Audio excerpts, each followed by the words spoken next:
acompañan de Panamá, de Paraguay, República Dominicana, Argentina, Perú, Uruguay, por supuesto Ecuador, de México, de CIJ, de los CAPAS, de la ENEO, de nuestra propia Facultad de Psicología. Sean todos bienvenidos a esta sesión clínica. El día de hoy estamos muy contentos de que nos acompañen y de recibir a nuestra colega Tatiana Tamayo del Centro de Tratamiento para Adicciones Éxitos de la ciudad Cuenca, en Ecuador. Y bueno, ella nos estará compartiendo un caso muy interesante sobre una persona que consume alcohol. Y ustedes ya conocen la dinámica, y para los que no nos han acompañado previamente se las compartimos. Vamos a escuchar a nuestra compañera Tatiana Tamayo presentar el caso. Posteriormente vendrá una sesión de comentarios, preguntas, discusión acerca del caso. Entonces ahorita todos tienen sus micrófonos silenciados y los podremos abrir cuando llegue la ronda de preguntas y respuestas. Pueden pedir la palabra a través de la sección de participantes levantando la mano para escucharlos de viva voz, o pueden hacer también sus comentarios, preguntas a través del chat y nosotros se los hacemos llegar a nuestra colega Tatiana. Es importante recordarles que esta sesión está siendo grabada con fines de difusión y está siendo transmitida también vía Facebook. Por allá también nos pueden seguir. Sin embargo, si nos están viendo en Facebook, también se pueden unir todavía a la sesión de Zoom. Todavía hay lugares para ustedes acá. Y bueno, sin más, pues de parte de la Facultad de Psicología de la UNAM les damos la más cordial bienvenida y le voy a dar la palabra a nuestro querido amigo el doctor José Luis Vázquez de la CICAD para que, como siempre, nos emita unas palabras de bienvenida para todos. Muchas gracias, José Luis. Muchísimas gracias, Violeta. Muy buenos días, tardes a todas, a todos. Es un gran gusto estar con ustedes el día de hoy y por supuesto que seguimos compartiendo el intercambio de buenas prácticas. El día de hoy estamos muy honrados que tenemos una participante muy especial que le ha puesto mucha dedicación, no solo al curso por internet del Currículum Universal de Tratamiento para Profesionales de la Salud, UTC, sino que también nos ha aguantado el ritmo y el paso de todas las solicitudes que le hicimos en cuanto a su presentación, su caso, que es sumamente interesante, sobre todo porque se trata de un caso que está actualmente en tratamiento y que además tenemos la gran ventaja de tener de primera mano desde Ecuador a Tatiana, que nos va a compartir su experiencia, tanto en términos profesionales de ella como en términos del equipo que está detrás del tratamiento y que se brinda atención en estas características en los centros de tratamiento hacia las personas con problemas por consumo de sustancias directamente. Y por supuesto que todo esto no sería posible, primero que nada, sin el apoyo de la Facultad de Psicología de la UNAM, donde por supuesto tenemos un grupo muy talentoso de distintas personas que nos ayudan muchísimo con todo esto. Ustedes ya conocen al grupo, pero de todas formas les presento este grupo que está conformado por varias chicas que también está por ahí varias expertas y profesionales, y también está ahí en este grupo Carlos Adrián Palomero, que en algún momento fue el que nos ayudó a presentar algunos de los casos clínicos previamente.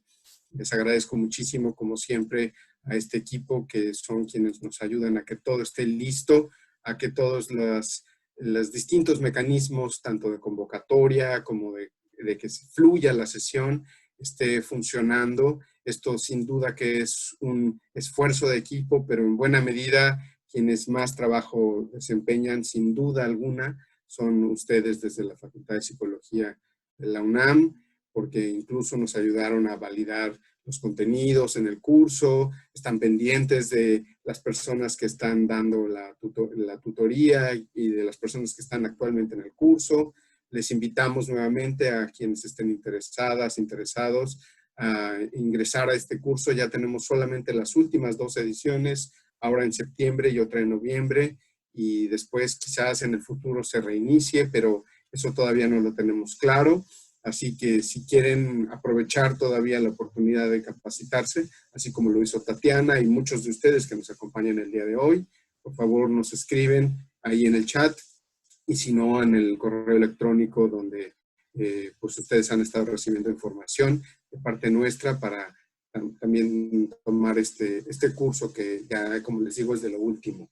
En las últimas ediciones. Otro factor que es fundamental en este proceso, en lograr que el día de hoy estemos aquí todos, es la participación del Ministerio de Salud Pública del Ecuador, donde pues nuestro compañero Elvis Zambrano juega un papel súper importante porque gracias a él y a las distintas personas que nos han ayudado en distintos momentos desde el Ministerio de Salud del Ecuador, las distintas funcionarias y funcionarios, pues nos han brindado su apoyo para coordinar, para seleccionar a quienes van a participar en el curso y sin duda darles al Ministerio de Salud Pública toda su apoyo, coordinación y todo lo que tiene que ver con el desarrollo de estas actividades académicas y profesionales. A final de cuentas, el objetivo es que sean de beneficio para ustedes quienes nos acompañan el día de hoy, porque es un aspecto de continuar su desarrollo profesional y que esperamos que se traduzca en mejor calidad de la atención a quienes ustedes están dándole cuidados, atención, orientación, apoyo por distintas problemáticas, por supuesto enfocadas muchas en los problemas de consumo de drogas, pero también problemáticas de salud mental, problemáticas que pues tienen mucho que ver con la época que estamos viviendo en el día de hoy, con todo esto de la pandemia y por supuesto, por favor síganse cuidando. Afortunadamente, con la modalidad virtual tenemos la oportunidad de llegar hasta donde sus oficinas, sus lugares de trabajo, y bueno, tenemos esta oportunidad de con países, y para muchos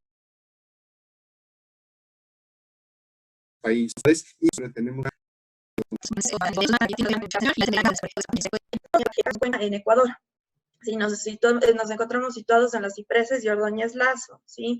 Nuestra misión siempre es acompañar a las mujeres que hayan tenido un consumo problemático de alcohol, tabaco u otras drogas con el fin de reeducar y capacitar a las pacientes utilizando la atención especializada para que puedan tener una mejor calidad de vida y ser agentes de bien en la sociedad.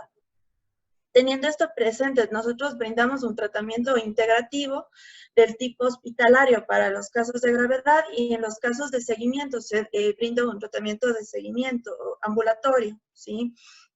A esto también nuestro objetivo principal radica en la reinserción social y familiar de estas personas como personas útiles, proactivas,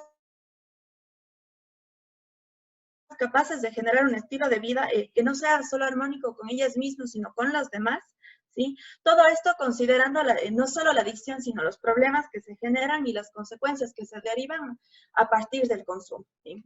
Esto como precedente nada más. Más allá, pues entonces ahora sí le daré paso a la presentación y cualquier duda en su momento también se la hará presente.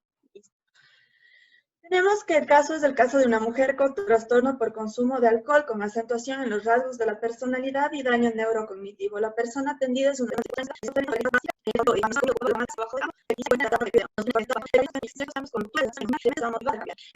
podemos ver una mejora en la comunicación, una lucha constante con las creencias irracionales, una lucha constante contra otro tipo de horarios bien establecidos y lucha constantemente contra esta situación. Además, ha existido mejoras en torno a la motricidad fina, entonces realmente podemos ver que realmente existen situaciones que nos dan ya, ¿sí? Realidades conductuales acerca de la mejoría de esta paciente. ¿Sí? El motivo de consulta, vale recalcar, ¿sí? Que la paciente cuando busca la primera vez ayuda, ¿sí? presenta un consumo problemático de alcohol, ¿sí? En un inicio la paciente se ve incapaz de poner una cantidad fija de cuánto consume, porque una vez que inicia es capaz de detenerse. ¿Eso qué quiere decir? Que presenta compulsión por el consumo. Recordemos que esto está muy presente si es que existe dependencia a la sustancia. Sin embargo, antes de buscar ayuda, estuvo consumiendo durante 5 días seguidos, ya en un proceso de callejización, ¿sí? Y el motivo de consulta implícito es el estado anímico deprimido y los problemas familiares, ¿sí? Una vez que la paciente solicita el internamiento, tenemos así, es motivada por la familia. En la clínica siempre se realiza contención, ¿sí? Sin embargo, la paciente decide ingresarse, firma el consentimiento informado y a partir de ahí pues se comienza el tratamiento ya en el área común. La sustancia que consume la paciente es alcohol, el nivel de riesgo de consumo es grave. Hablemos un poco del patrón de consumo de la paciente. La paciente aproximadamente inicia su consumo a los 17 años de edad. Con su pareja de aquel entonces, su consumo se mantuvo esporádico, situándose únicamente en eventos sociales, hasta más o menos cuando cumple 20 años de edad, ¿sí? Y luego de esto sufre una infidelidad de su pareja y se dedica prácticamente al consumo, ¿sí? Al buscar hospitalización se les resultaba difícil precisar cuánto consume, pero precisa que consumía tequila, cerveza, ron, vino, ¿sí? Además, consumía a lo largo del día, puesto que guardaba su consumo aproximadamente 1 litro o 2, ¿sí? En su cartera y lo escondía también en los muebles de su casa, ¿sí? Decide durante un tiempo alejarse del tratamiento y tras un tiempo de abstinencia recae. Hay que señalar algo importante en esto, ¿no? Primero que nada, que la recaída no es una imposibilidad para retomar luego el tratamiento, ¿sí? Y luego de eso, que la recaída se dio debido a la falta de catarsis emocional, que quiere decir de la falta de compartir emocional y la falta de conocimiento de sus emociones también, por el poco entendimiento también de la terapia, y esto en relación con los problemas neurocognitivos que presenta la paciente, ¿sí? En su recaída busca una situación de consumo con una pareja de consumo, la cual contactó por redes sociales. Sin embargo, ya el consumo ya no era de 5 días, sino de 2 días, y posteriormente busca tratamiento una vez más porque realmente la paciente estaba motivada al cambio. Sí, esto es una de las cosas importantes que hay que resaltar. O sea, realmente se había dado cuenta que el consumo sobrepasaba su vida hasta cierto punto, y esto es lo que hacía que ella busque el tratamiento de todas maneras. ¿Sí? Las consecuencias asociadas al consumo, en este caso, desde el lado emocional, tenemos el estado de ánimo deprimido, la irritabilidad constante, altos grados de ansiedad, dependencia emocional. En el área cognitiva, el juicio estaba alterado, presentaba muchísimas creencias irracionales, tenía problemas motrices finos y problemas en la atención y en la memoria. En el área conductual están las conductas disruptivas, en el sentido con falta de asertividad, comunicación en base a gritos, por ejemplo. Además está la procrastinación, la falta de autocuidado, actividades básicas como tender la cama, lavarse los dientes, la paciente ya no las realizaba, el cuidado de los hijos ya en un estado de negligencia también. La fatiga excesiva también que presentaba la paciente, y en torno a sus problemas de salud tenía problemas también en relación con el hígado. Y en torno a la personalidad, rasgos de la personalidad realmente alterados y disfuncionales y realmente acentuados. ¿Sí? En el área familiar se podía observar un distanciamiento familiar, como les decía, la atención ya se volvió negligente con sus hijos y sociabilizaba solamente con la parte de la familia que era consumidora. En el área afectiva teníamos inestabilidad en las relaciones interpersonales. En el área laboral, la pérdida del trabajo, que pasó después a la desocupación o a adoptar el trabajo de ama de casa, ¿sí? Para poder mantenerse ligeramente activa cuando no estaba consumiendo. Y en el área sexual, conductas sexuales de riesgo. Hablamos de, por ejemplo, de intercambio de relaciones sexuales por consumo, ¿sí? Y en el área social, el círculo social que constaba únicamente ya de personas que eran consumidoras. Como se ve, es un caso complejo, ¿sí? Y por eso mismo los tratamientos deben ser integrativos, ¿sí? No puede limitarse simplemente a enfocarnos en el síntoma, sino tenemos que enfocarnos en todas las áreas de vida de la paciente. ¿sí? En las evaluaciones que se hicieron, ¿sí? Y los instrumentos que se aplicaron, los que están en negrita, son aquellos que se limitan únicamente al consumo de sustancias, y el resto son otros test que se hacen para mayor facilidad y para nosotros poder trabajar en otros ámbitos de la paciente. Tenemos que el audit, en donde ya tiene un puntaje de 8, donde ya nos señala que existe, que debemos determinar una dependencia, ¿sí? Para esto se utiliza el CASH como complementario, donde la paciente puntúa 100%, ya marca como alcohólico, ¿sí? Se toma el ACIS-B3, que también nos señala que el tratamiento ya no es una situación de tratamiento breve, sino se necesita tratamiento intensivo, el puntaje es de 34, y además se le toma el Fagerström y el CAD, donde ambos marcan un puntaje de 0, porque no reporta dependencia, ¿sí? En tanto a los otros test que se le ha tomado en relación con la persona bajo la lluvia, estos son los rasgos que más resalta que coinciden con su historia clínica, que está la autodesvalorización, los sentimientos de inferioridad, la percepción inadecuada de sí mismo, el Bender, que nos señala la baja tolerancia a la frustración, a la impulsividad, el Mini-Mental, donde ya nos señala un ligero déficit cognitivo, y el CEAPSI, que es un test de personalidad propio de acá del Ecuador, ¿sí? Que se utiliza dentro de los tratamientos integrativos, que nos marca que existen rasgos de personalidad límite, paranoide y de tipo anancástico. Esto se vuelve importante más adelante también, porque esto nos permite tener herramientas para trabajar con la paciente. En el área médica se realizan las pruebas de antidoping que salían negativas para el consumo de drogas, porque teniendo en cuenta que el problema de callejización en otras circunstancias, con otros pacientes, está relacionado también con el consumo de otras drogas, y como bien mencionaba el doctor, en situaciones de policonsumo, pues se realiza estas pruebas, pero sin embargo salen negativas. Existe daño hepático, existe una esteatosis hepática, donde las pruebas en sangre salen en TGO de 75 y TGP de 79. Existe un melasma por consumo de alcohol y estatosis hepática alcohólica. En el área psiquiátrica, el pensamiento se ve enlentecido, la sensa-percepción no está alterada, la atención y la memoria, también la psiquiatra menciona que se encuentra intermitente, y en tanto al afecto se encuentra la habilidad emocional con cierta tendencia a la irritabilidad. También tenemos que el juicio se encuentra alterado, como ya se mencionó, por la cantidad de creencias irracionales que la paciente tenía en torno a, desde el consumo, la familia y otras cosas en general, ¿sí?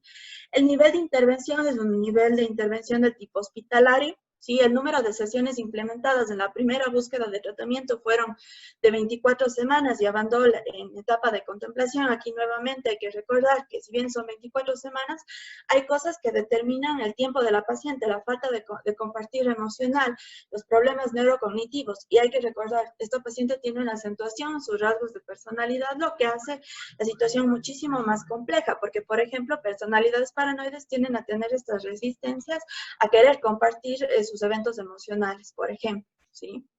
Y en la segunda búsqueda de tratamiento luego de la recaída, actualmente también se encuentra en 24 semanas, y actualmente se encuentra en una etapa de acción. De momento ya ha superado esta parte de los rasgos de la personalidad que no le beneficiaron durante la primera búsqueda de tratamiento, ¿sí? En cuanto a la periodicidad, se realiza 5 veces por semana, 8 horas diarias, obviamente alternando entre terapistas, porque como les decía, este es un trabajo, y como les decía también, es un trabajo multidisciplinario, ¿sí? Y además son tantas, diremos, de tanto número de sesiones y durante tanto tiempo, nuevamente por los problemas neurocognitivos y emocionales que presenta la paciente, ¿sí? Tenemos que el nivel de intervención, ¿sí? Los complementos implementados son la detección de mecanismos de defensa, la capacitación sobre la enfermedad, psicoeducación acerca de la enfermedad, la identificación de la problemática dentro de las diferentes etapas de vida de la paciente, la identificación de la problemática consecuencia del consumo de alcohol. Aquí vamos a ser un poco más largos, porque en realidad es en base a todo esto del curso que les hablaban, es justamente esto: la detección de creencias irracionales, el manejo de los rasgos de la personalidad, el manejo de emociones, el análisis funcional de la conducta, el manejo de craving, las habilidades comunicativas, la generación de nuevas rutinas. Y importante en estos casos, el abordaje e integración del equipo multidisciplinario, ¿sí?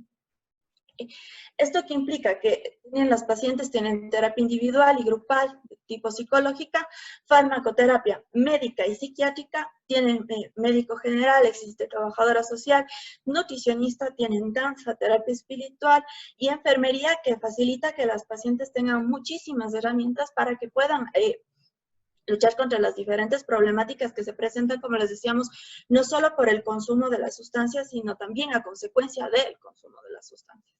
¿Sí? En cuanto a las metas de intervención, esta de aquí nos centramos en el síntoma realmente, en donde vemos, obviamente el problema sería el trastorno por consumo de alcohol. La meta principal sería la suspensión del consumo de alcohol. Para esto se realiza también identificación de creencias irracionales acerca del consumo, aumentar la conciencia de la enfermedad, el conocimiento de la persona acerca de su enfermedad, producir insight acerca de cómo los mecanismos de defensa influyen en su consumo, reducir la ansiedad producida por la abstinencia y el manejo de craving, y adquirir nuevas conductas adaptativas que le permitan al sujeto desenvolverse una vez haya salido ya del proceso de hospitalario, ¿no? Tenemos que, como es un tratamiento integrativo, no nos podemos enfocar solo en el síntoma, sino le damos importancia a otras áreas de la persona. Aquí tenemos algunos ejemplos. Por ejemplo, en el área afectiva podemos resaltar como metas de esto de disminuir la apatía emocional producida por el consumo y superar la dependencia emocional de la paciente. Y las creencias irracionales en torno a la idealización que tienen en relación con las parejas, teniendo en cuenta que eso también fue una de las razones de recaída de la paciente en torno a rasgos de personalidad, flexibilizar el pensamiento que acompaña las conductas disfuncionales que son productos de los rasgos de personalidad, ¿sí? La descarga emocional también podría ser un ejemplo de este tipo de metas. En el área laboral, disminuir las creencias irracionales acerca del consumo y la afectación de esto mismo en sus áreas laborales, y desarrollar un plan de vida mediano, largo y corto plazo. ¿Sí? Porque la paciente necesita realmente de estas herramientas, de estrategias que le permitan salir más adelante y poder reinsertarse en la sociedad eventualmente. En el área sexual, generar insight acerca de la violencia y las relaciones de dependencia, además de las conductas sexuales de riesgo que viene viviendo la paciente. En el área familiar tenemos, por ejemplo, mejorar la comunicación de la paciente, desarrollar la autoridad, límites, normas y reasumir el rol dentro del sistema familiar, puesto que la paciente lo había perdido. Y en el área social, reconocer los factores de riesgo y generar planes de acción para evitar dichos factores de riesgo que estaban muy presentes en esta persona. Recordemos también, en torno al balance decisional, tenemos que las ventajas del consumo para la paciente en su momento era olvidar sus problemas, el entorno social, el aumento de la sociabilización para la paciente y el encuentro de una pareja dentro de este mismo ambiente, el no afrontar sus responsabilidades diarias y la no resolución de conflictos también. Y también la huida emocional, ¿sí? En torno a las desventajas del consumo, tenemos distanciamiento con relación con los hijos, problemas con sus hermanos, pérdidas de amistades por consumo, pérdidas laborales, descuido en el área sexual, pérdidas económicas, pérdidas del rol de madre, la baja autoestima y el aumento de ansiedad también por el consumo. Tenemos que las ventajas de cambio en el caso de la paciente, tenemos las mejoras en las relaciones familiares, el empoderamiento, mejorar la comunicación, un mejor manejo emocional, autoaceptación de su vida y sus vivencias, ¿sí? Y dentro de las desventajas de cambio serían únicamente las pérdidas de amistades de consumo y la pérdida de pareja de consumo, que es lo que más podríamos decir le ha costado a la paciente en general, ¿sí? En torno al análisis funcional de la situación típica de consumo de la paciente, tenemos que los precipitadores externos son personas que son factores de riesgo y discusiones de familia o de pareja.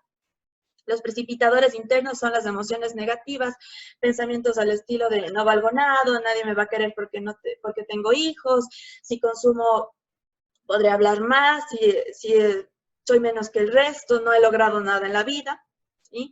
Y la conducta, la más típica, era la que tomaba una botella de alcohol. Hay que recordar que más o menos son 1 litro 2, ¿sí? Y las consecuencias inmediatas son las discusiones familiares, la culpa, los problemas de salud.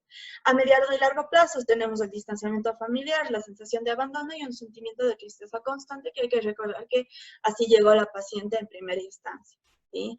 En torno a una situación más riesgosa, el análisis funcional de la conducta en el consumo, tenemos que el precipitador externo sería ver a la expareja, Los precipitadores internos está la no percepción de recursos para la resolución de sus problemas, emociones negativas y persisten estos pensamientos negativos de no valgo nada, nadie me va a querer porque tengo hijos, si consumo podré hablar más, soy menos que el resto, no he logrado nada, entre otro estilo de este tipo de pensamientos. Y la conducta más riesgosa sería tomar, beber, digamos así, durante muchos días, 2 días seguidos, 5 días seguidos, que fue como llegó la paciente en sus diferentes momentos, ¿no?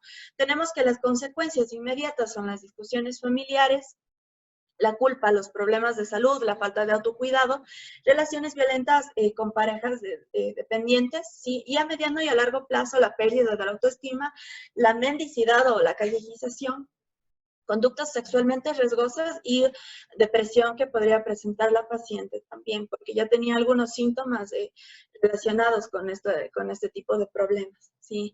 Los planes de acción que se realizan en estos casos, primero el plan de tratamiento médico, tenemos que para la patología de trastorno por consumo de sustancias, tenemos la detoxificación con suero oral, ¿sí? Por 72 horas y la aplicación de complejo B. La ventaja es la hidratación, ¿sí?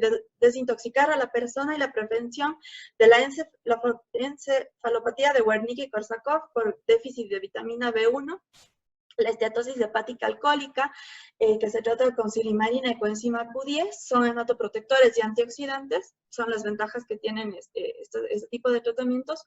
Aquí ya entra también en relación con sobrepeso, se les sugiere a la paciente dieta equilibrada y las ventajas es que recupere su peso normal y aquí ya entra también el equipo integrativo. Recordemos que nosotros tenemos también una nutricionista que nos ayuda justamente a tratar este tipo de problemas. Tenemos infecciones de las vías urinarias en donde se dan antibióticos, ¿sí? Para curar los procesos infecciosos por bacterias y tenía una leucorrea micótica, se le dan los antimicóticos para curar los procesos infecciosos por hongos. Las desventajas que se pueden ver en un inicio, se pudieron ver desde el no apoyo de la familia, a veces con los medicamentos, sin embargo, esto sí se superó, ¿sí? En torno al tratamiento psiquiátrico, asimismo, el problema sigue siendo el mismo, es el trastorno de consumo de sustancias, alcohol específicamente, si se da la administración de la medicación psiquiátrica, con esto se permite mejorar el estado de ánimo de la paciente y disminuir el deseo de la paciente por consumir, el más conocido craving de la paciente, ¿sí? Y normalmente la desventaja más grande de esto es el poco entendimiento de la familia en torno a la medicación psiquiátrica.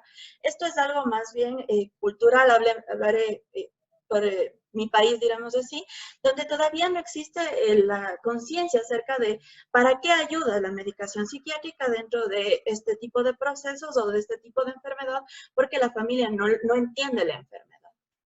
Obviamente se trabaja con las familias también para que puedan superar estas resistencias que tienen a veces con la medicación psiquiátrica, ¿sí?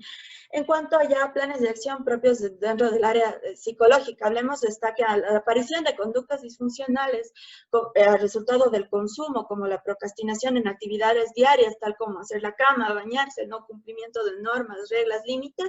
Los pasos a generar es primero generar conciencia que esta falta y esta procrastinación es un problema, de crear un horario para evitar la postergación de actividades y bueno, que la paciente luego lo lleve a cabo. Las ventajas es un aumento en la sensación de valía y utilidad, un aumento en el autoestima y un mejor desempeño en los roles familiares, ¿sí? Porque la paciente, como les mencionaba, había perdido esto también dentro de sus relaciones familiares. Y las desventajas está la falta de motivación que a veces presenta la paciente, también a causa o a consecuencia del consumo de sustancias que tienen los pacientes. ¿Sí? Obviamente ya les decía yo, esto ya está superado en el tipo de la paciente y siempre lucha en torno a esto, ¿sí? La aparición de pensamientos negativos sobre ella misma, esto de soy fea, soy inútil, no valgo para nada, sino solo para consumir, el resto es mejor que yo. Los pasos primero sería reconocer pensamientos negativos, generar un registro de pensamientos con especial relevancia en pensamientos alternativos, el debate mediante la búsqueda de evidencia dentro de lo real y después reemplazar los pensamientos negativos por estos pensamientos alternativos que genera la paciente propiamente. Ahora, por ejemplo, se escucha mucho en el diálogo de la paciente que es útil, ¿sí? Que realmente se siente útil, se da cuenta la diferencia cómo llegó antes a cómo es ahora. ¿sí? Y dentro de las ventajas están el mejor estado de ánimo de la paciente, una mejor percepción propia. Y las desventajas que suelen presentarse en un inicio, sobre todo, es que la paciente no siempre es capaz de reconocer sus pensamientos, ya sea porque estos son estereotipos sociales o creencias de crianza muy marcados, ¿sí? Y a veces también que confunden los pensamientos con emociones, ¿sí? Más teniendo en cuenta que también existe una desconexión emocional en estos pacientes que consumen sustancias, ¿sí?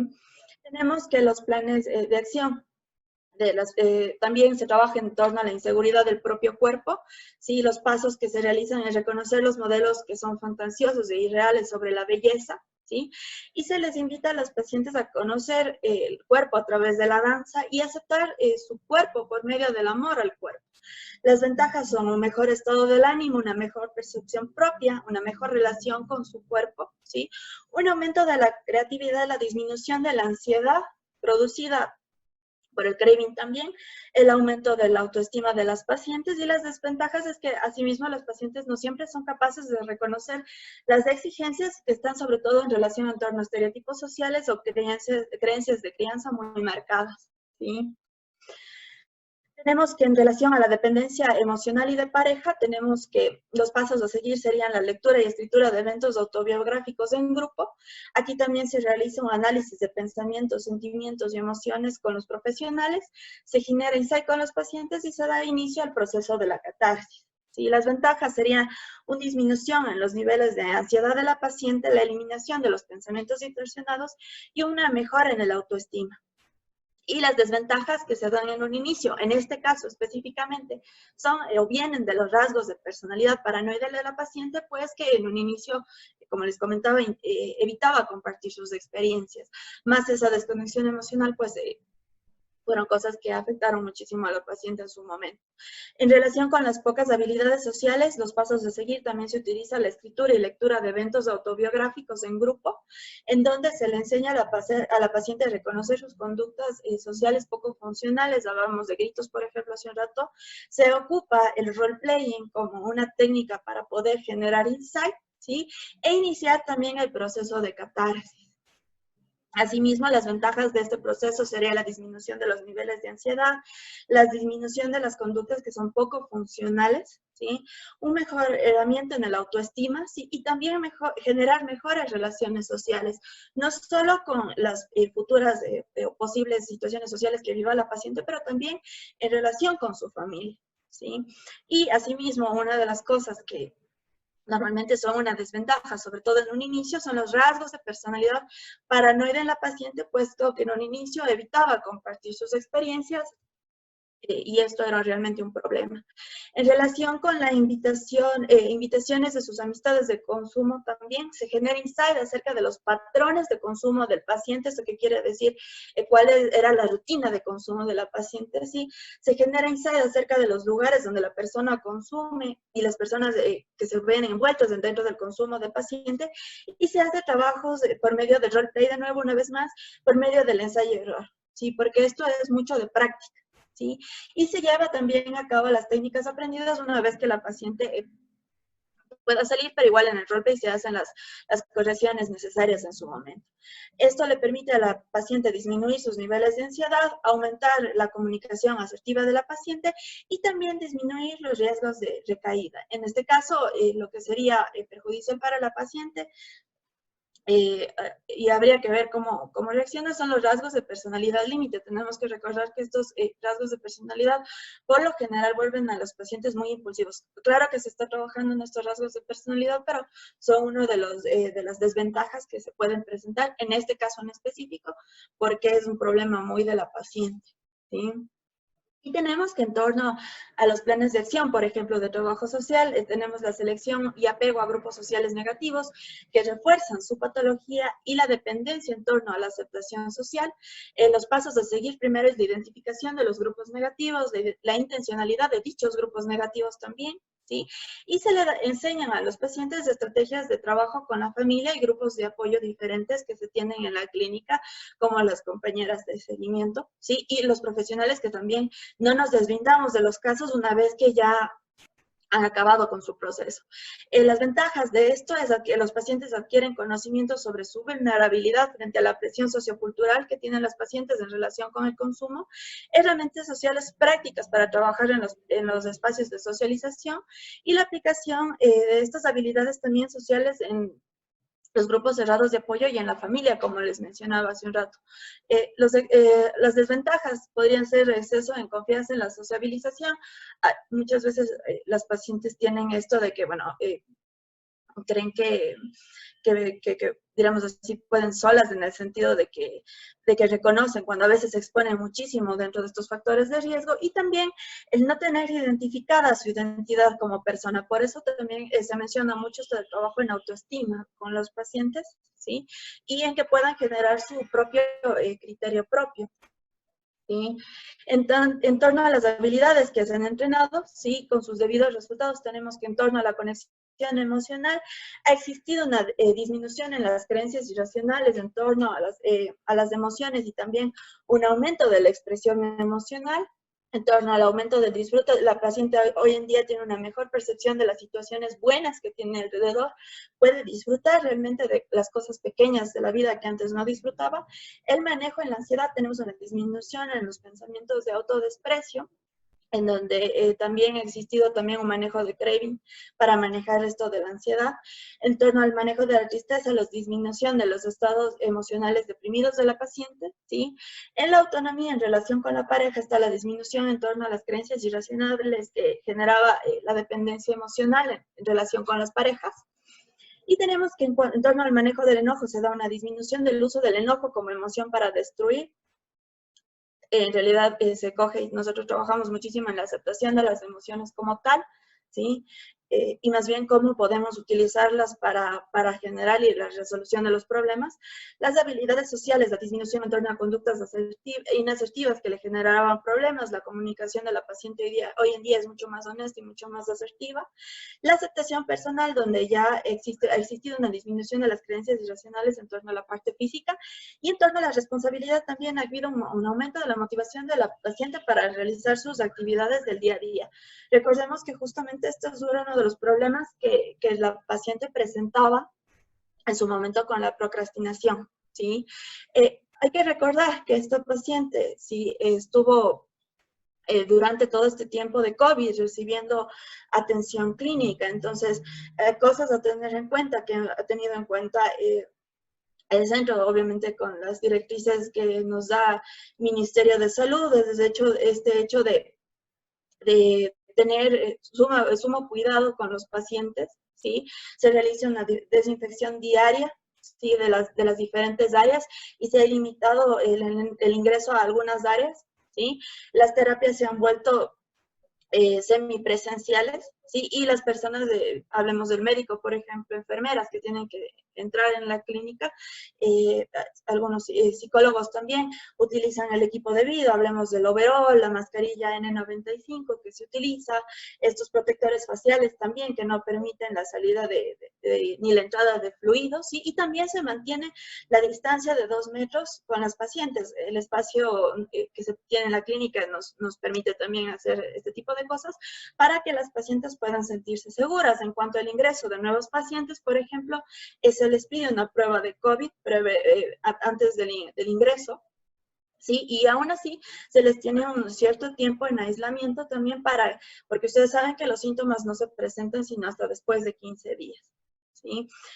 Y hablando ya por el tratamiento en general, si diríamos en relación con las terapias, yo creo que lo más importante a resaltar es el uso de las nuevas tecnologías, del uso de diapositivas, del uso de videos, que no es que antes no se los utilizara, sino más bien se ha vuelto mucho más indispensable.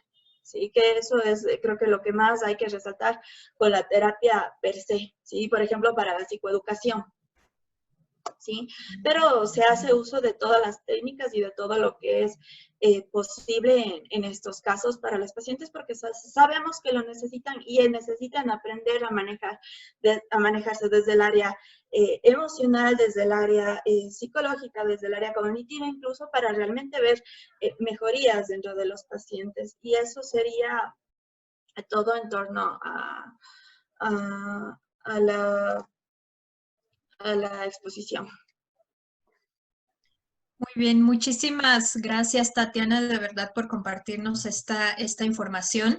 Definitivamente es un caso muy interesante y como lo pudieron observar también, un caso muy complejo y además abordado, que yo creo que es algo de todo el trabajo que hay que resaltar, abordado de manera integral por una gran cantidad de profesionales y de actores ahí involucrados en el tratamiento, ¿no? Entonces, pues primero que nada, Tatiana, felicitarte por el trabajo, por supuesto, reconocer el enorme y valioso esfuerzo y trabajo tuyo y de tus compañeros del centro, que por supuesto están involucrados en el abordaje de esta persona. Y vamos a pasar entonces a leer algunos de los comentarios y preguntas que nos han hecho en el chat. Los invitamos también a hacer uso de la palabra y de compartirnos sus comentarios o preguntas por esa vía. En la sección de participantes, hasta abajo tienen la opción para levantar la mano, entonces si lo quieren hacer así, también bienvenido, nos encantaría escucharlos también. Y bueno, voy a hacer entonces, Tatiana, algunas preguntas, algunos comentarios, resaltando, insisto, varias cosas antes de ello. Primero, pues que como en todas nuestras sesiones clínicas, los casos que se están presentando pues son casos reales y que llevan, por supuesto, pues mucho trabajo detrás de los profesionales que están involucrados en la intervención.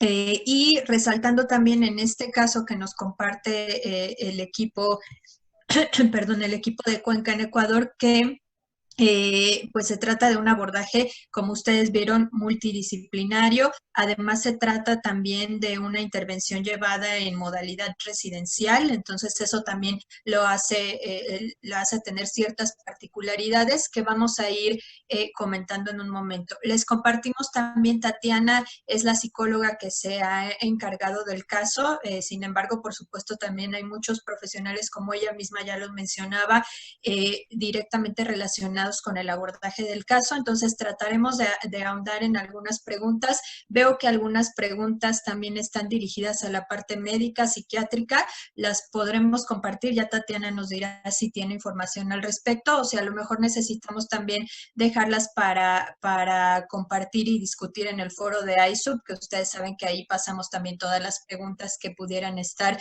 que se nos pudieran quedar pendientes en esta ocasión. ¿Sí? Entonces, Tatiana, si me permites, la primera pregunta que te compartimos es de Francisco Javier Anguiano y nos pregunta, este caso había tenido intervenciones anteriores. ¿Cuál fue el motivo de su primer recaída antes del tratamiento expuesto?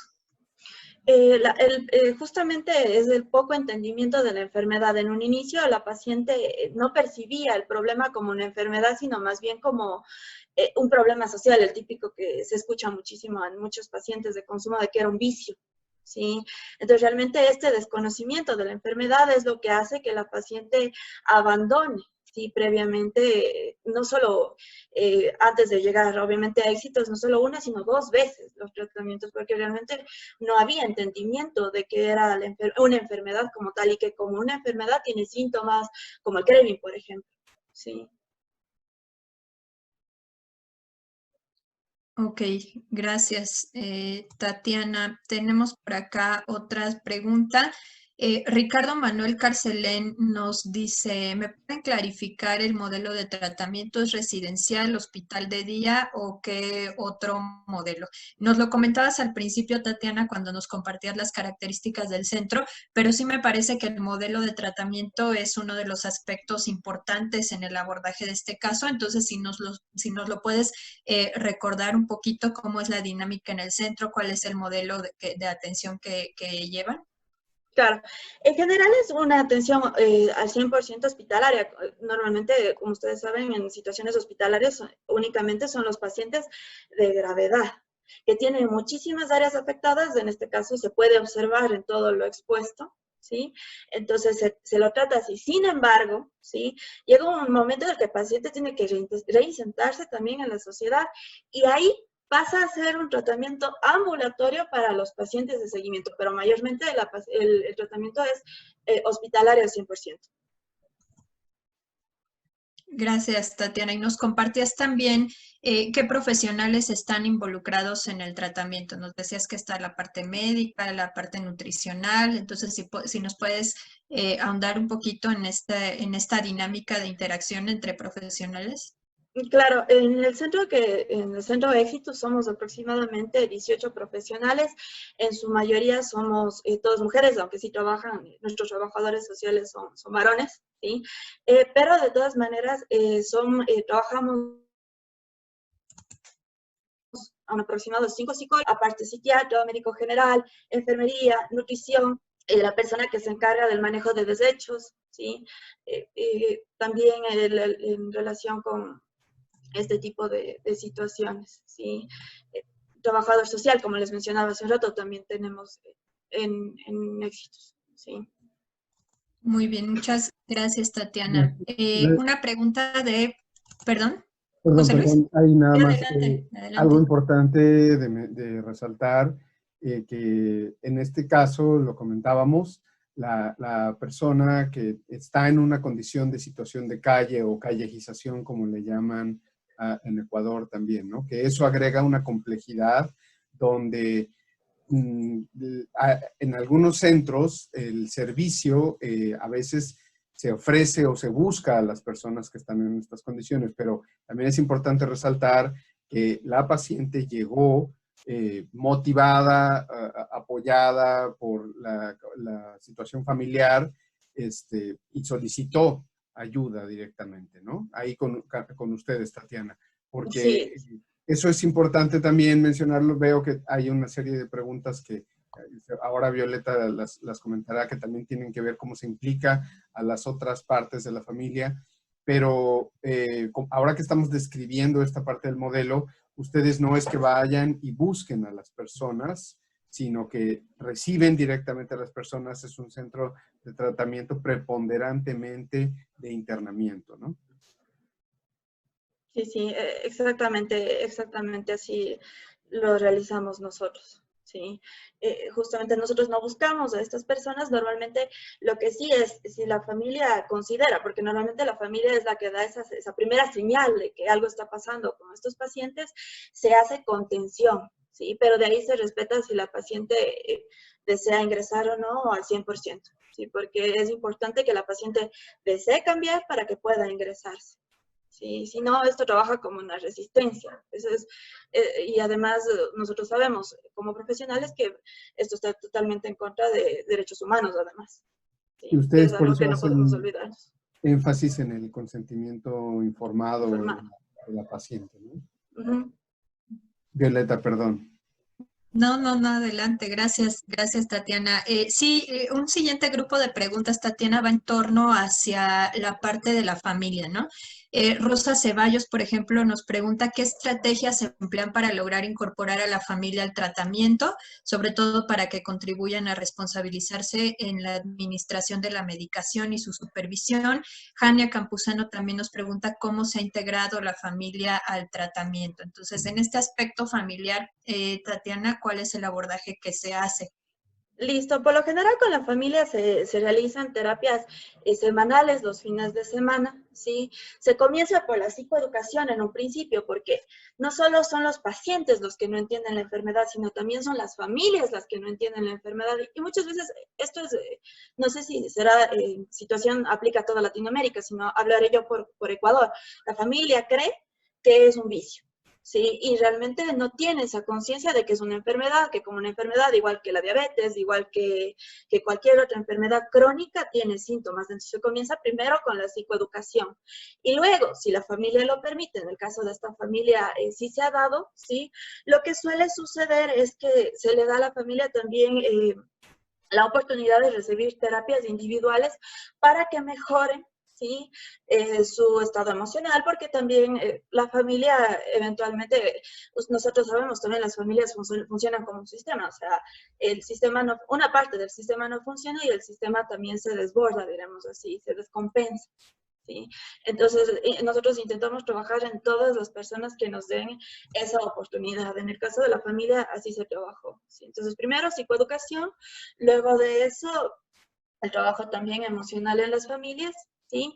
Y también en relación con los rasgos de personalidad, enseñarles a los pacientes también qué son los rasgos, a la familia, qué son los rasgos de personalidad, a veces cómo lo ocupan los pacientes, ¿sí? Porque hay que recordar también que las personas no son solo el consumo, que eso también es importante, vienen con los rasgos de personalidad de por medio y a veces la familia también se ve afectada por estos rasgos de personalidad.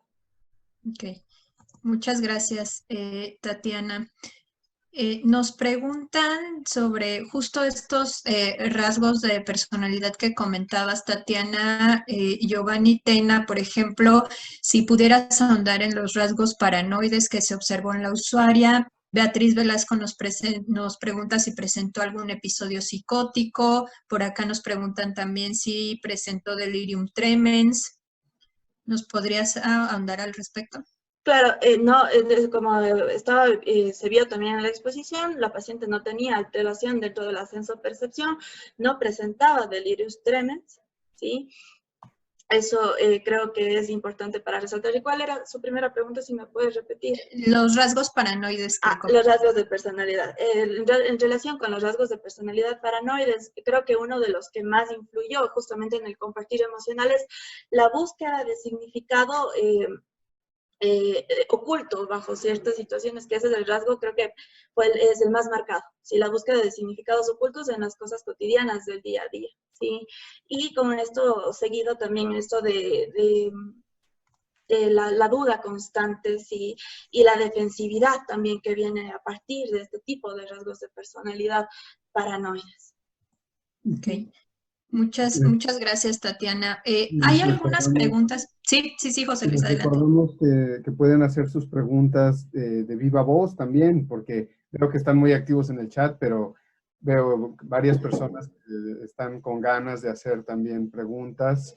Conozco muchas de las personas que están conectadas y se me hace extraño que no hablen, así que anímense a usar su micrófono. Recuerden que en la parte de abajo de su pantalla hay una sección donde dice levantar la mano, o también en la sección donde está participantes y chat pueden levantar la mano y amablemente Violeta y las compañeras les pueden abrir el micrófono. También queremos escucharlos, saber qué dudas directamente tienen ustedes para que esto sea todavía más enriquecedor. Y solamente una petición para Tatiana, antes de, para después de que pases con las preguntas, Violeta, Tatiana, que nos compartieras un poquito más acerca de este vínculo que existe en cuanto al consumo en este caso en particular y la sintomatología, porque con tal diversidad de distintas comorbilidades y condiciones, si ustedes lograron encontrar que el consumo de alguna manera tenía un efecto directo sobre la sintomatología. Eso lo comentas después de este bloque de preguntas también, por favor. Gracias. Muy bien, gracias, José Luis. Tenemos otra pregunta sobre los criterios para evaluar el progreso o el alta de la persona, de Jania Campuzano. Sabemos que es una persona, Tatiana, que se encuentra todavía en atención, es decir, que no ha terminado su tratamiento. Sin embargo, ¿cuáles son en su centro o en su experiencia los criterios que utilizan para dar de alta a una persona, para evaluar su progreso? Yo creo que sobre todo los cambios conductuales, sí, que son lo más importante. ¿Qué tanto esa paciente se ve que trabaja en relación con los rasgos de personalidad? Se ve que trabaja en torno a las creencias irracionales. La cantidad de insight que ha generado también la paciente en relación a este tipo de situaciones, la mejor conexión emocional que tenga la paciente, ¿sí? Porque hay que recordar que las pacientes cuando llegan con consumo de sustancias también pierden, se vuelven apáticos emocionalmente. Entonces ya una vez que ha existido una mejor conexión emocional y se ven los cambios conductuales, pues normalmente se procede a dar paso a la reinserción, ¿sí? Familiar, diremos así, y posteriormente ya pues al periodo de seguimiento. ¿Sí? Muy bien. Gracias, Tatiana. Beatriz nos pidió por el chat la palabra y después vamos también con Laura, que tiene la mano levantada. Entonces, Beatriz Velasco, por favor, adelante. Ya puedes deshabilitar tu micrófono.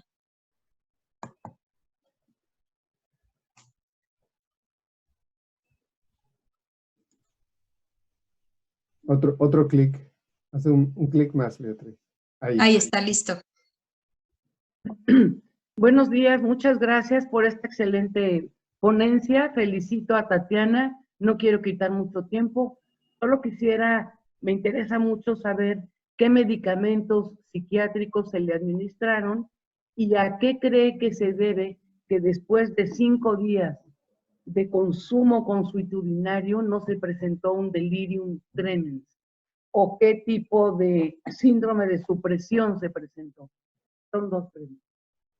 Y Beatriz, nada más diles a todos, yo sé de dónde nos estás acompañando, pero si nos dices desde qué yo momento, soy Beatriz Velasco, soy consejera en adicciones en proceso de certificación y trabajo en el Departamento de Adicciones del Instituto de Ciencias de la Salud de la Universidad Veracruzana, encargada de las cuestiones de divulgación.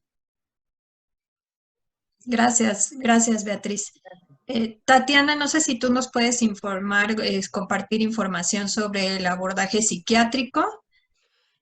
A ver, se le da la medicación psiquiátrica, me parece, si no mal recuerdo, que lo que se le administró a la paciente en este caso fue Serolux y algún antipsicótico para ayudar con los síntomas justamente de Creuer, ¿sí? Pero la verdad no está dentro de mi área.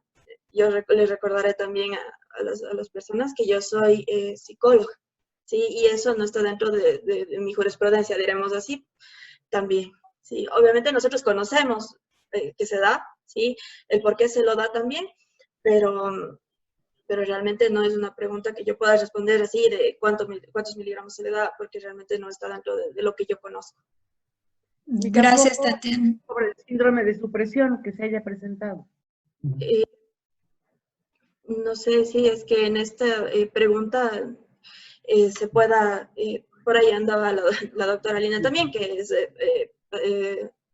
sí, le podemos dar la palabra. Sí, yo creo que ella podría explicarles un poco mejor esta parte en relación como directora técnica que es. Claro, perfecto. Claro. Sí, adelante, doctora. Nada más una cosita antes, importantísimo, en el marco del tiempo que se menciona, los 5 días de consumo, recuerda muy bien que no tenemos claridad de cuál fue la cantidad que la persona estaba consumiendo y que tampoco estás en un patrón franco que sea de dependencia donde se espera que haya un síndrome de supresión superfluorido.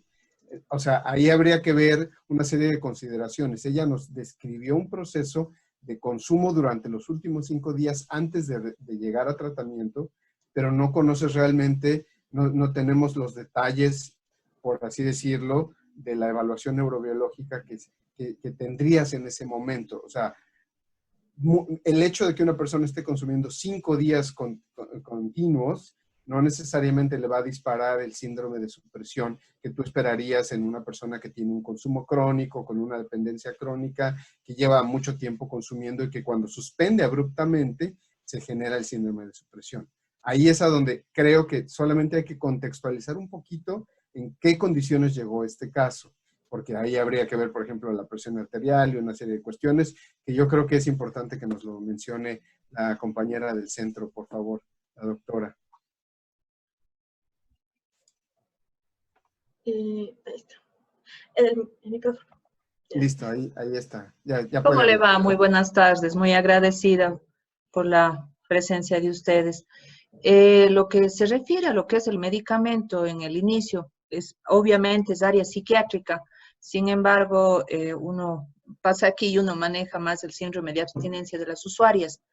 Generalmente la doctora les da lo que es Gobal o Neuril, un ansiolítico, antipsicótico, y también muchísima la hidratación. Nosotros manejamos bastante la hidratación oral, más que la canalización. La canalización ya es en caso extremo. Se maneja cada 2 minutos una cierta cantidad durante 2 o 3 días de la hidratación e inmediatamente para evitar los temblores, todo lo que es ataques de epilepsia y todo con los medicamentos.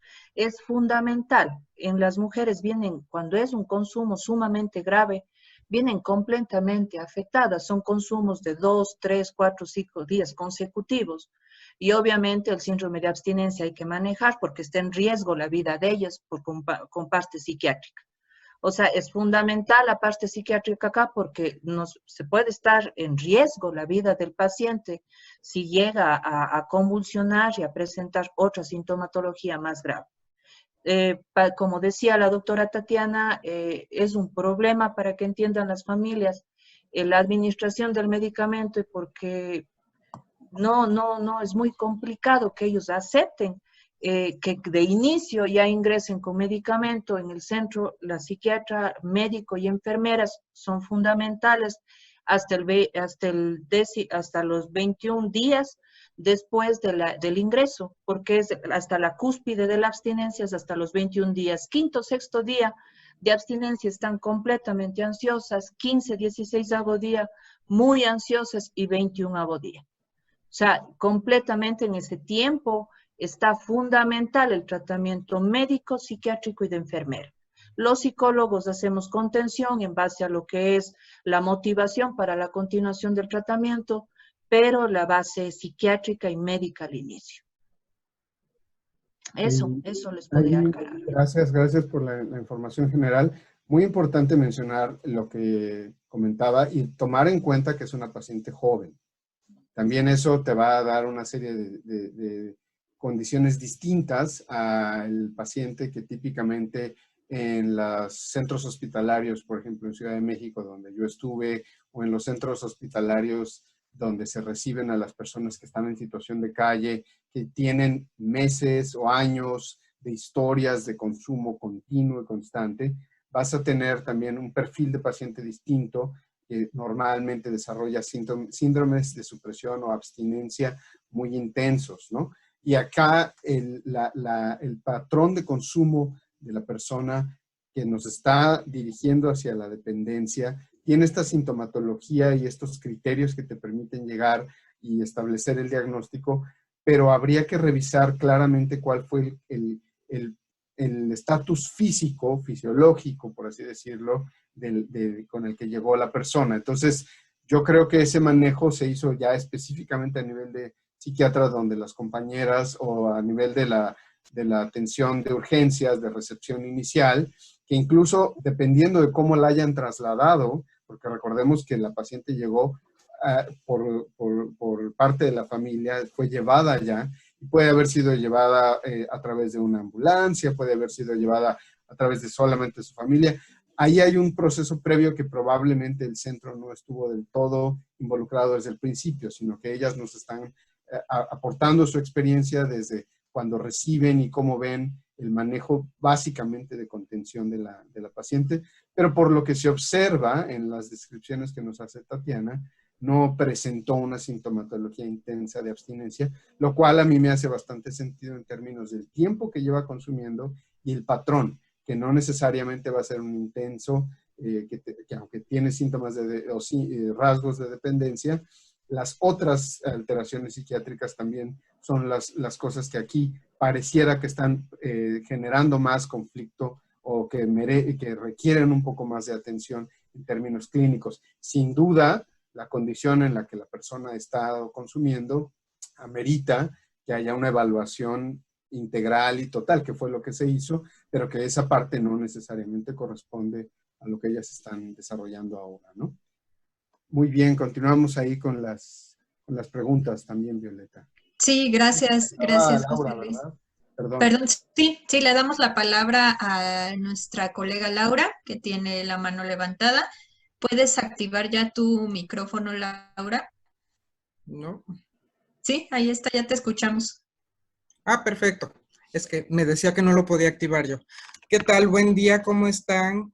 Qué gusto saludarte, José Luis. Qué gusto saludarte, Betty Velasco. Me encanta.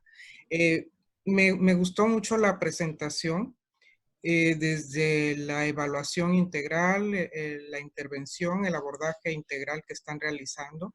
Creo que es muy importante, se han cuidado los detalles, se está haciendo un análisis completo y de ahí derivan las acciones, el seguimiento, pero a mí me hace un poco de ruido como creo que a la mayoría de las personas.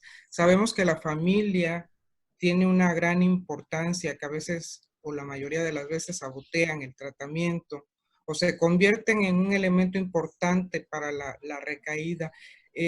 ¿Cómo ha evolucionado esta familia? ¿Cómo fue así rápidamente el diagnóstico de esta familia? ¿Cómo ha evolucionado? Y finalmente, ¿cuál sería el pronóstico en este caso? Gracias. Teniendo en cuenta la familia. Sí. Sí, listo.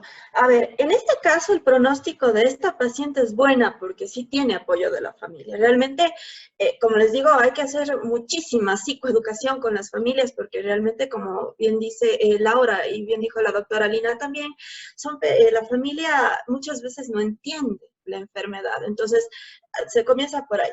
¿Sí? La familia, en este caso, ayuda, ¿sí? Es contensora porque además la familia a ver, hablemos por el núcleo familiar, ¿sí? El núcleo familiar, además, no presenta consumo. La familia que presenta consumo es la familia extensa. Entonces, a la paciente se le enseña a poner límites y a partir de ahí también a evitar factores de riesgo y a partir de ahí, pues, evitamos a esta parte de la familia que podría ser un factor de riesgo. Pero en torno a la familia nuclear tiene muchísimo apoyo, sobre todo de parte de los hermanos y de los hijos también, que se convierten a la vez en motivación para la paciente para seguir adelante, ¿sí?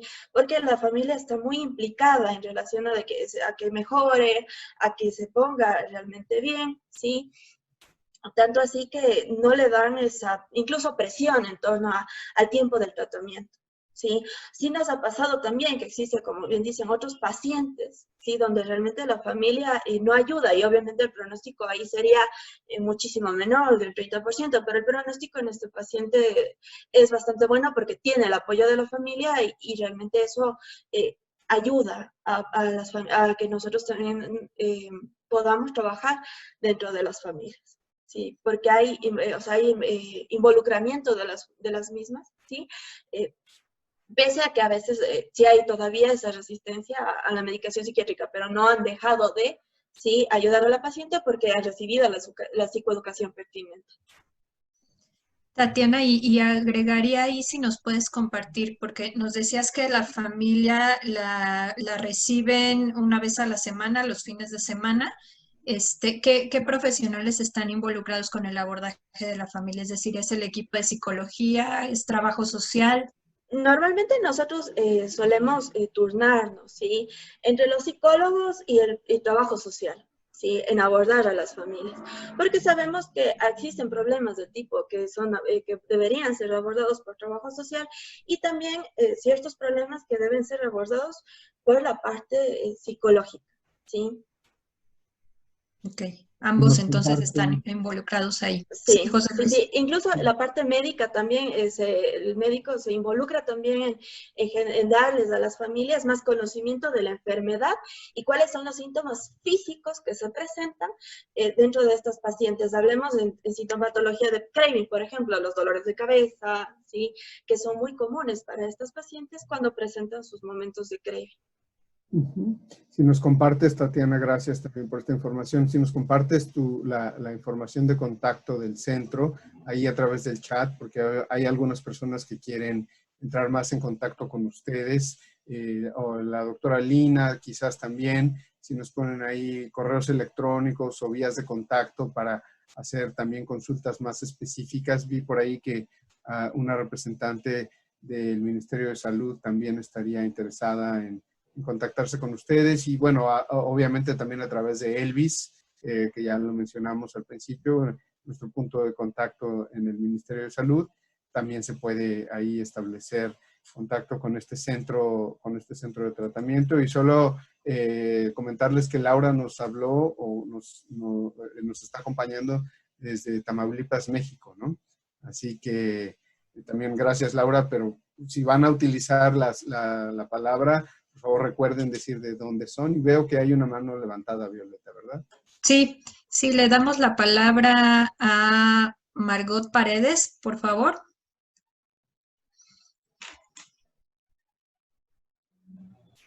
Listo. Listo. Buenos días, yo estoy trabajando en CIATOX, soy médico, hago toxicología. Es un gusto estar aquí brillante la exposición. Llegué atrasadita, pero lo poco que he escuchado está excelente. Mi pregunta va dirigida a cómo podríamos nosotros abordar las recaídas en un cuadro de abstinencia por alcohol y en un cuadro por abstinencia a marihuana. ¿En cuál de las dos las recaídas son más frecuentes? ¿En cuál de los dos casos de abstinencia? ¿En la que ocurre el consumo de alcohol o en el caso en el cual consume el paciente la marihuana? Muchísimas gracias. Listo. Nosotros tenemos que recordar que, bueno, esta información no nos inventamos nosotros, ¿no? Esta es información de la OMS. Se supone que, en general, no en relación con consumo de alcohol o de marihuana específicamente, existe recaídas 7 de cada 10, ¿sí? Recaen. Esto la OMS nos lo dan. ¿Eso qué quiere decir? Que 3 de cada 10, ¿sí? Suelen salir y no suelen presentar este tipo de recaídas.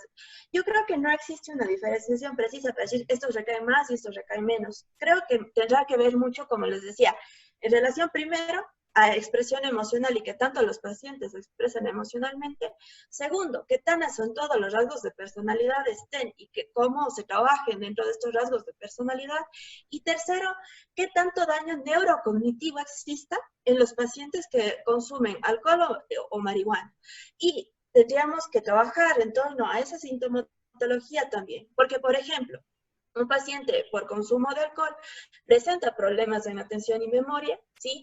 Pero un paciente de marihuana también presenta problemas en el lenguaje, ¿sí? Entonces tendríamos que tener muchísimo finura, digamos así, en trabajar en relación con esta situación de dónde están los problemas de la persona, ¿sí? Obviamente esto dependerá de cada caso individual, no le puedo hablar en general, porque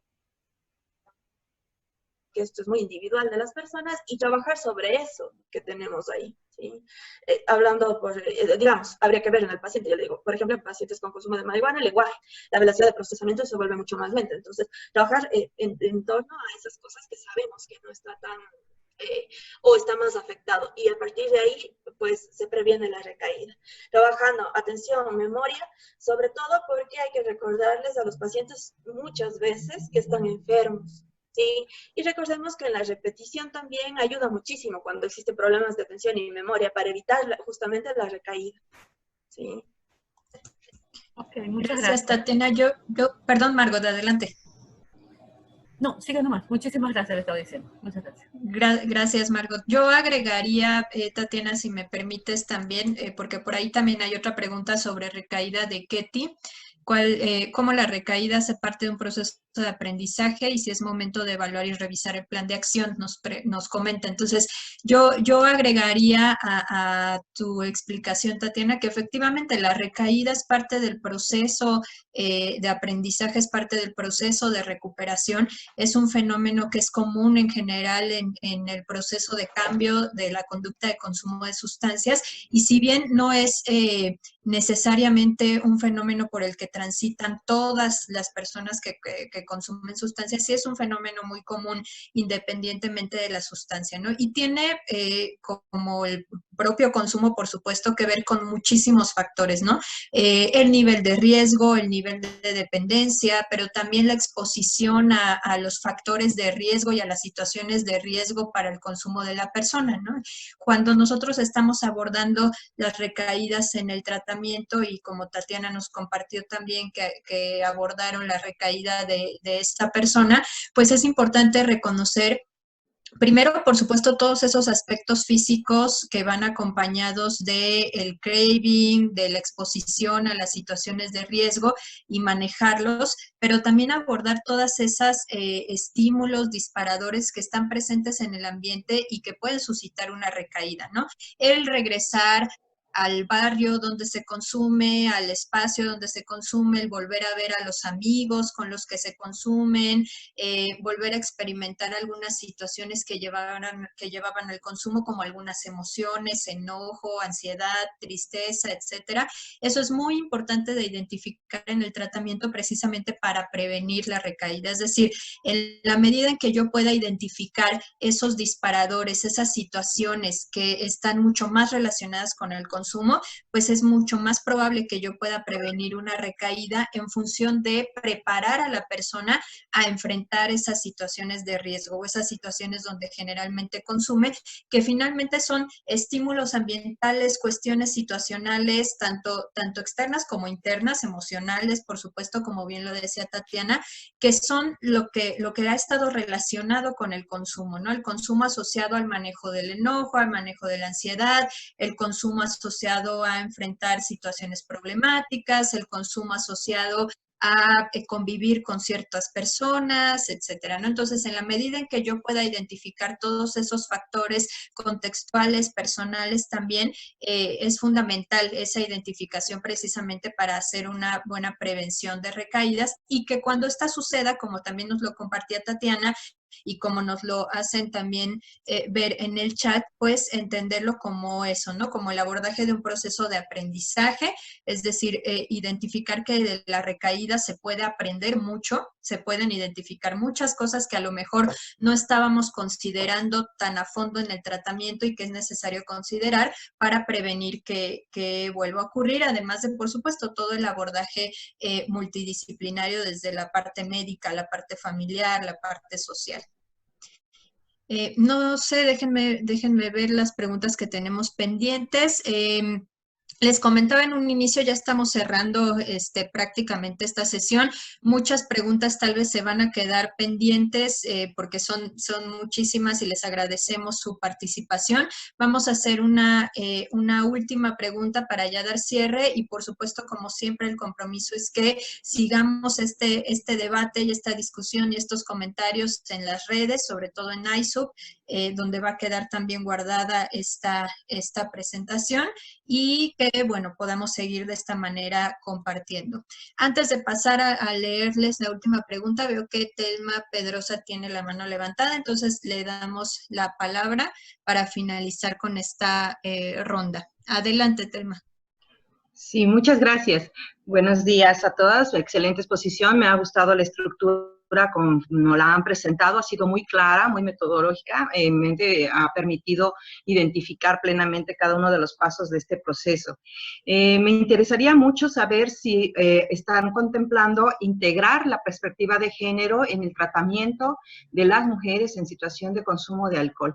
Sabemos que este es uno de los factores que también determinan muchas veces tanto el proceso desde la petición de ayuda como el apego terapéutico y, por supuesto, la prevención de las recaídas para reinsertarse nuevamente en un espacio social. Muchísimas gracias. Felicidades, Tatiana. Me ha gustado mucho tu exposición. Gracias. Muchas gracias, Telma. Creo que esta pregunta es muy importante porque entiendo, Tatiana, que en su centro el foco de atención está en las mujeres, ¿no? Entonces, si nos puedes compartir, por favor, al respecto. Sí, y justamente se realiza un abordaje de género desde el principio, ¿sí? Hay que recordar también que muchas de estas pacientes, además, son pacientes que por sus parejas, porque muchas personas de consumo vienen violentadas, entonces, por esa misma razón, por ejemplo, la mayoría de profesionales son mujeres, ¿sí? Con eso se evita que los pacientes revivan ciertas cosas o realicen transferencias en relación con las parejas, por ejemplo, ¿sí? Pero no es lo único que se toca. En relación con el género se trabaja también en reducir creencias irracionales que están en relación a estructuras de género muy marcadas y que son, por ejemplo, sociales.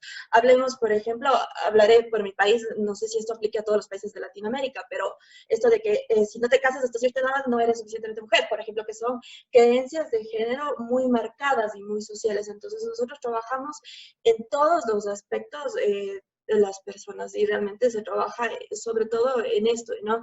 Y que la persona, como mujeres, darles su valor, ¿sí? Obviamente, más allá del consumo, más allá del hecho de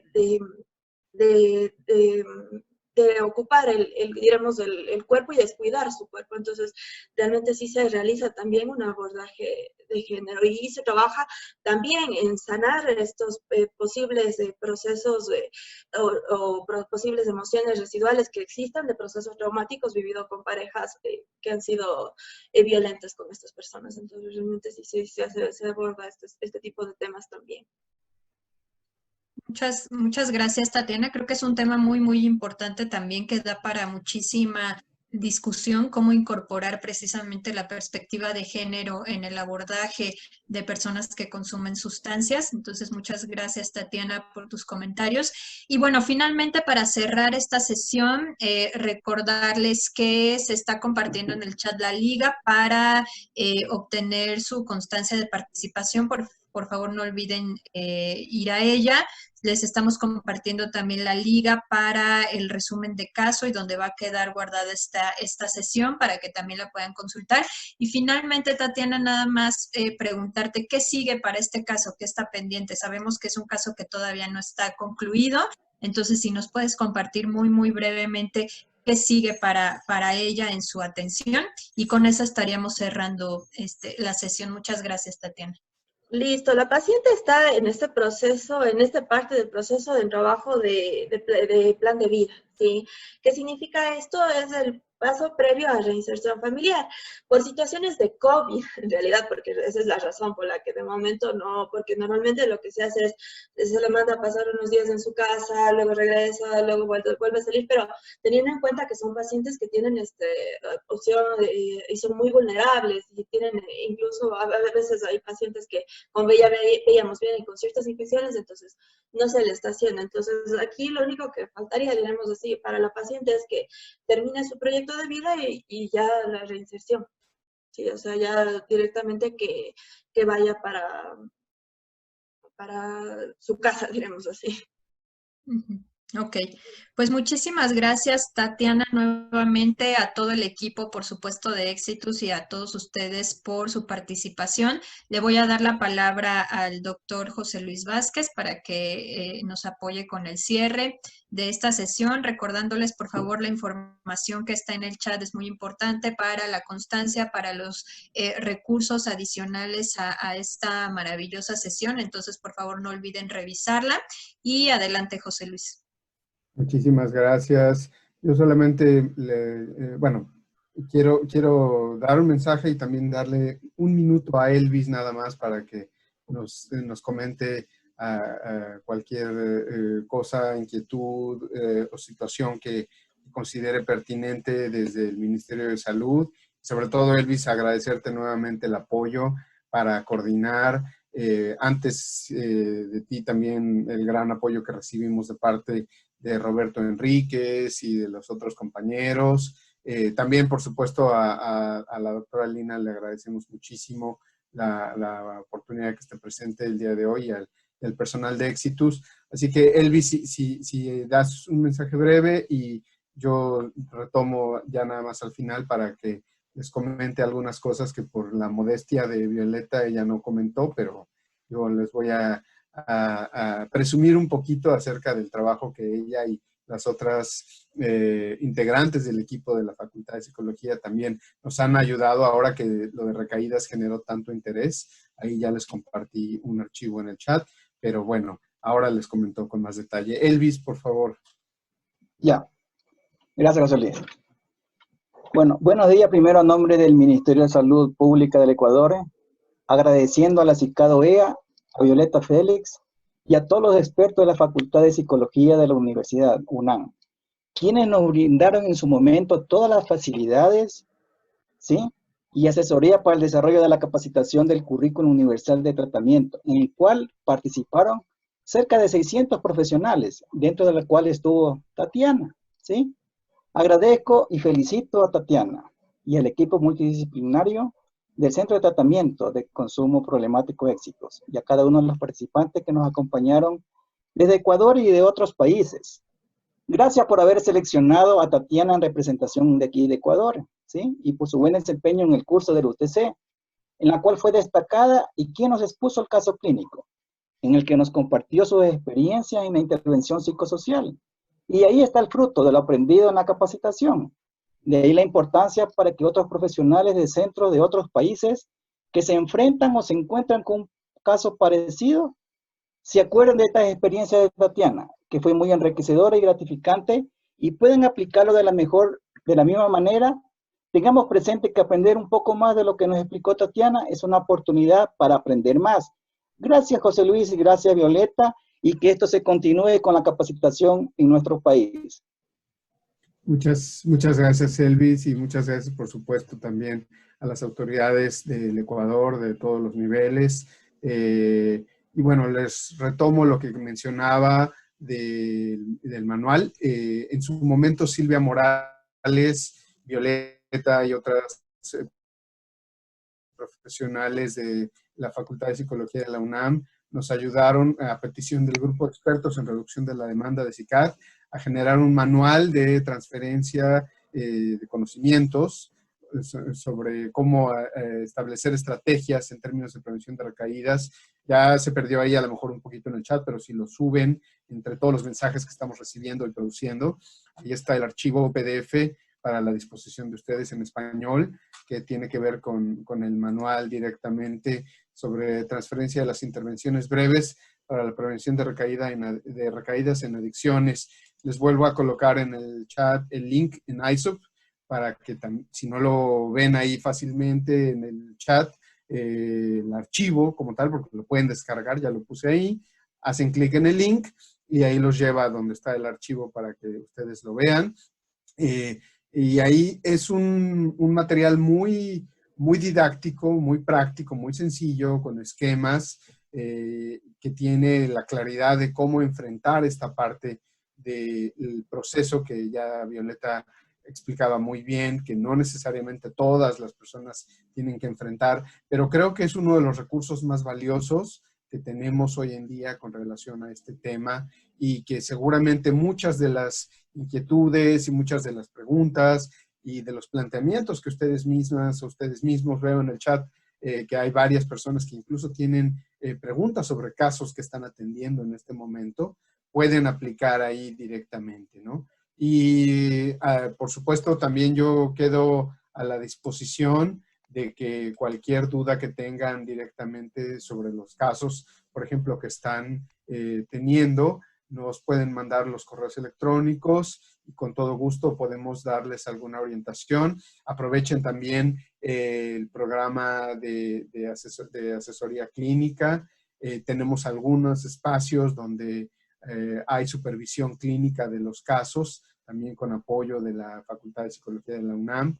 El requisito ahí es que las personas estén o hayan participado en el curso, y bueno, esto pues, sin duda alguna puede ser insumos valiosos para que ustedes tengan más herramientas, información, materiales, recursos, porque al final de cuentas esto es para ustedes, para su quehacer profesional, y al final como producto que queremos obtener de todo esto, que quienes ustedes están ayudándoles tengan una mejor calidad en la atención.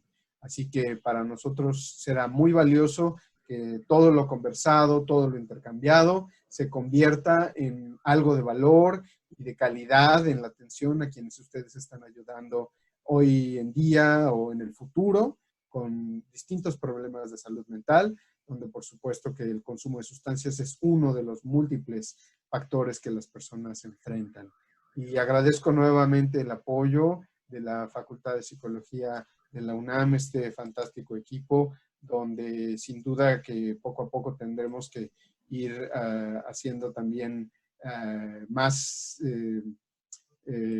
agregar a más personas directamente, porque ahí en esta foto que siempre les comparto de las personas que permiten que la magia sea posible, pues faltan ahí algunas personas que ya están también con nosotros el día de hoy, pero sin duda que gracias a este equipo es que logramos los resultados y que podamos compartir con ustedes el día de hoy.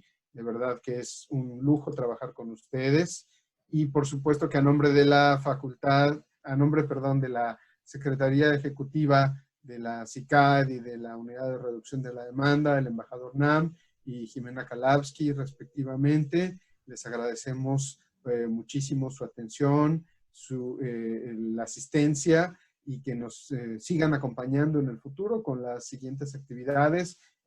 Las compañeras les están compartiendo la información de nuestra próxima sesión, que seguramente también va a ser muy interesante, muy exitosa, con la doctora Silvia Cruz. Y bueno, cualquier pregunta o comentario, que por supuesto ya no nos da más el tiempo, estamos ahí en el correo electrónico y en las redes de ISOP directamente. Así que agradecemos a todas, a todos, y particularmente a Tatiana, que le damos un fuerte aplauso por su participación el día de hoy. Muchas gracias, Tatiana, y sobre todo por fomentar la discusión, el análisis, la conversación, y que esto en el futuro se convierta en mejores resultados. Así como tú estás ayudando a alguien en este momento, ojalá que esta red iberoamericana, porque hay personas de varios países, pues ayude también a otras personas en distintos países para tener una mejor calidad de vida. Gracias nuevamente y que estén muy bien. Muy buen día. Muchas gracias a todos. Muy buen día. Gracias, Tatiana. Gracias, Ecuador. Gracias a todos por su asistencia. Un abrazo. Gracias.